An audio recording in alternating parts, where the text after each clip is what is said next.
ओम मंगलम भगवान विष्णु मंगलम गरुड़ध्वज मंगलम पुंडरीकाक्ष मंगलायतनो हरि। गुरुर्ब्रह्मा गुरुर्विष्णु गुरुर्देव महेश्वरा गुरु साक्षात परब्रह्म तस्मै श्री गुरुवे नमः। नमस्कार, स्वागत है आपका आचार्यवाणी में। मैं आचार्य डॉक्टर विक्रमादित्य आपके साथ हूं। ग्रहों का प्रभाव आपके ऊपर किस प्रकार से रहेगा, और आज हम उपस्थित हैं धनु राशि वालों के लिए। जो बृहस्पति अस्त हो जाएंगे तो क्या कुछ प्रभाव उत्पन्न करेंगे। बृहस्पति अस्त होने जा रहे हैं 31 मार्च से बृहस्पति हो जाएंगे अस्त, और करीब करीब अस्त जो बृहस्पति रहेंगे वो रहने वाले हैं करीब करीब 2 या 4 मई तक। और उस दौरान बृहस्पति ग्रह परिवर्तन भी करेंगे, मीन से हटकर मेष राशि में चले जाएंगे। इस वक्त बृहस्पति अपने स्वयं की राशि में चल रहे हैं, और आपके लिए धनु राशि वालों बृहस्पति तो स्वयं आपकी राशि के लॉर्ड हैं, केंद्र के आपकी राशि के स्वामी हैं, और वो आपके बड़े इंपॉर्टेंट ग्रह भाव जो है प्रथम भाव और साथ साथ चतुर्थ भाव के दोनों भाव के स्वामी हैं। और वो 12 वर्ष बाद बड़ी शुद्ध अवस्था में आए थे, और परिपक्व काल जब चल रहा था उनका, यानी बिल्कुल परिपक्व काल, हर तरह से सुख देने के योग बनाने के पूर्ण लाभ देने के स्थिति में थे, तब जाकर वो सूर्य के कारण से अस्त हो गए। और जब अस्त हो जाएंगे तो क्या प्रभाव उत्पन्न करेंगे। बृहस्पति कहां बैठे हैं, चतुर्थ भाव में। आपकी राशि के अनुसार देखें, चतुर्थ भाव होता है सुख का भाव, चतुर्थ भाव है मकान का भाव, चतुर्थ भाव है जमीन जायदाद का भाव, माता का भाव, अनेक प्रकार के सुख संपदा वाहन, जिस प्रकार के भी जो सुख परिकल्पना कर सकते हैं उन सब का भाव माना जाता है।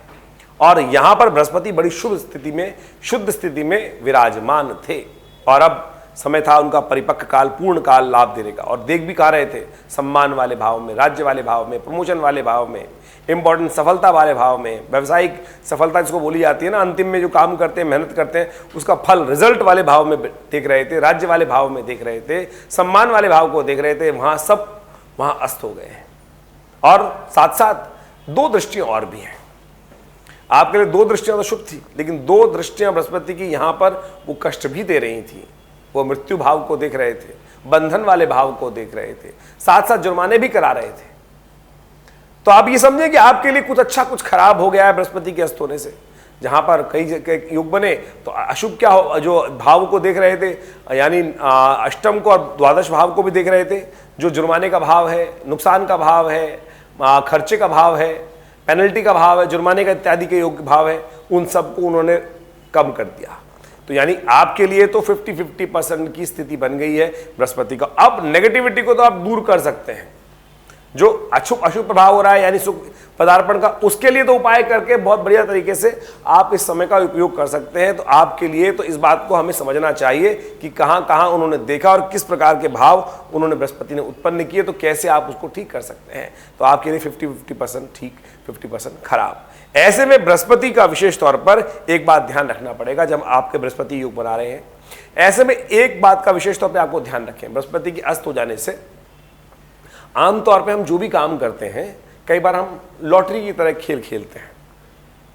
यानी हम काम करते हैं, एक्सपेरिमेंट करते हैं और देखते हैं ये तो मैंने कर दिया सारा अनुभव के द्वारा, अब हम इसको लाभ की स्थिति में जाके बिल्कुल 110% श्योरिटी हम प्राप्त कर देंगे। लेकिन इस समय में एक बात ध्यान लिख लीजिएगा, किसी भी प्रकार का दांव लगाना, किसी भी प्रकार का जुआ खेलना, किसी भी प्रकार की लॉटरी पे लेना, मतलब आमतौर पे हर काम में कहीं ना कहीं कुछ ना कुछ दांव लगाया जाता है, वो ठीक नहीं रहेगा।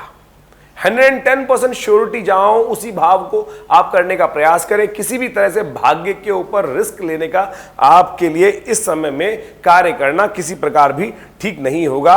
इस बात को आपको ध्यान रखने की जरूरत है, नहीं तो ये जो ग्रहों का योगा योग है आपको नुकसान कर सकता है। देखिए, नव संवत आरंभ हो चुका है, पिंगल नाम का संवत आरंभ हुआ है, और पिंगल नाम का संवत वैसे ही विप्लवकारी माना जाता है, विरोध कारक माना जाता है, और विशेष तौर पर टकराव की स्थिति, विरोध की स्थिति उत्पन्न करता है। आप पूरे विश्व में देख ही रहे हैं किस प्रकार की टकराव की स्थिति चल रही है, चाहे वो राजनीतिक दृष्टिकोण से हो, चाहे वो व्यावसायिक दृष्टिकोण से हो। कहीं ना कहीं खटपट, आपस में मनमुटाव, बहस कलेश, दो विरोधाभास स्थिति उत्पन्न कर रही है, चाहे परस्पर विरोध धर्म के अनुसार से हो, चाहे कैसे भी, स्थिति बड़ी विकट बनी हुई है। और ऐसे में बृहस्पति का अस्त होना किसी प्रकार भी शुभ नहीं है।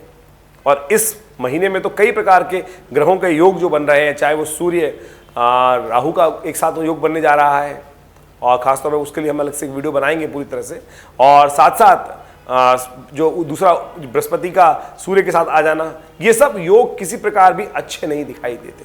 ऐसे में आपको खास तौर पर कुछ उपाय करने का प्रयास करना चाहिए। आपके लिए सबसे श्रेष्ठ हमें उपाय जो दिखाई देता है हमारे मति के अनुसार से, आप उनको करने का प्रयास करें। सबसे पहले गणेश उपासना।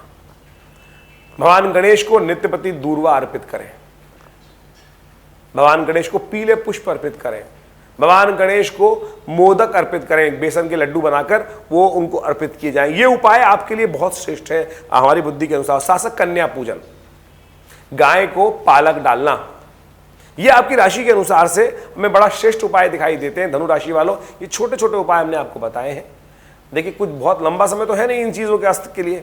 तो बृहस्पति जो महाराज आपकी राशि में चल रहे हैं चतुर्थ भाव में, ये 21 अप्रैल तक का स्थिति है विशेष तौर पे, और आप ऐसे में कुछ उपाय कर कर आप अपने इन कष्टों को दूर कर सकते हैं। क्योंकि हमने समझाया कि बृहस्पति क्या क्या करेंगे।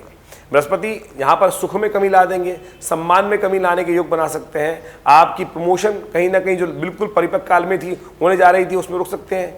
अब आप उसको ठीक करने का प्रयास कीजिए। अब देख लिया आपने कि बारिश होने के योग है, तो अब ये नहीं कि जो हम क्या कर सकते हैं, बारिश हो रही है, बारिश तो हो रही है, लेकिन अब छाता लेकर जा सकते हैं भाई, बरसाती पहन के जा सकते हैं, गाड़ी में जा सकते हैं, बिना भीगे जा सकते हैं। तो ये सब कार्य तो आप कर सकते हैं। कुछ ऐसे होते हैं कि बिल्कुल बैठ जाएंगे, भैया हमारे हाथ में तो कुछ नहीं है। नहीं, सब कुछ आपके हाथ में ही सब कुछ है, और आप ही को करना है। आपके करे ही काम होगा, किसी और के करे काम नहीं होने वाला। आपका भाग्य आपके द्वारा ही जाग सकता है, इस बात को आपको समझना चाहिए। तो जो उपाय आपको हम समझाने का प्रयास कर रहे हैं, इन छोटे छोटे उपायों को कर कर आप बहुत बढ़िया तरीके से अपने कष्टों को दूर कर सकते हैं। कभी कोई गरीब कन्या दिखाई दे जाए, उसको भोजन करा दिया, उसका आशीर्वाद दे दिया, कुछ खाने को चीज़ दे दी, कुछ वस्त्र दे दिए, और यदि कोई गाय दिखाई दे गई तो कुछ गाय को हल्का सा पालक ला के दे दिया, मूंग दे दी, साबुत मूंग को भिगो के दे दिया, और साथ में आप ये छोटे छोटे उपाय कर कर आप ले सकते हैं। भगवान गणेश के मंदिर में चले जाएं, घर में बैठ के ही ओम गंगणाधिपतये नमः इस मंत्र का जप कर लीजिए। गणनान्त्वा गणपति गुं हवामहे प्रियाणान्त्वा प्रियपति गुं हवामहे, ये मंत्र याद नहीं है तो गंगणाधिपतये तो याद ही होगा। इस मंत्र का जप कर कर आप लाभ ले सकते हैं। दूर्वा फ्री की मिलती है, घास में जाइए, किसी ग्राउंड में जहाँ पैर ना पड़ते हो वहाँ से दूर्वा अंकुर जो ऊपर के 3 बाल होते हैं वो तोड़ के लाइए और श्री गणेश को अर्पित कर दीजिए धोकर। ये इससे श्रेष्ठ उपाय क्या हो सकता है। और आप इन सब उपायों को कर कर, और सबसे बड़ी बात, अपनी बुद्धि को जगा के रखें, क्रोध ना आने दें इन छोटी छोटी बातों को। और जैसा हमने कहा है कि किसी भी प्रकार की लॉटरी इत्यादि में ना फंसें, बहुत बुद्धि से विचार कर कर कार्य करने का प्रयास करें। देखिए ये बृहस्पति का परिवर्तन क्या कुछ कर रहा है आपके साथ, वो हमने आपको बताने का प्रयास किया। आशा करते हैं इन सब चीजों को कर कर आप लाभ ले सकते हैं। यही प्रभाव है ज्योतिष का। आमतौर पे ज्योतिष में जाके लोग प्रपंच में फंस जाते हैं। किसी के व्यक्ति के पास जाए और किसी ने 50,000 रुपए, किसी ने लाख रुपए, किसी ने 20,000 रुपए, ऐसे ऐसे उपाय बता दिए जाते हैं कि भैया ये कर लो। अरे पंडित जी खुद कर लो ना ये उपाय। बहुत सारे लोग इस प्रकार के जो उपाय बताते हैं वो खुद अपने लिए क्यों नहीं करते हैं। आप कोशिश ये करें, भगवान के समक्ष प्रार्थना और बुद्धि को जगाने का कार्य है। आप इन सब को कर कर लाभ ले सकते हैं। आशा करते हैं आप ज्योतिष को प्रत्यक्ष रूप से समझेंगे और उसका प्रभाव अपने जीवन पर उतार कर इसका लाभ लेने का प्रयास करेंगे। धन्यवाद।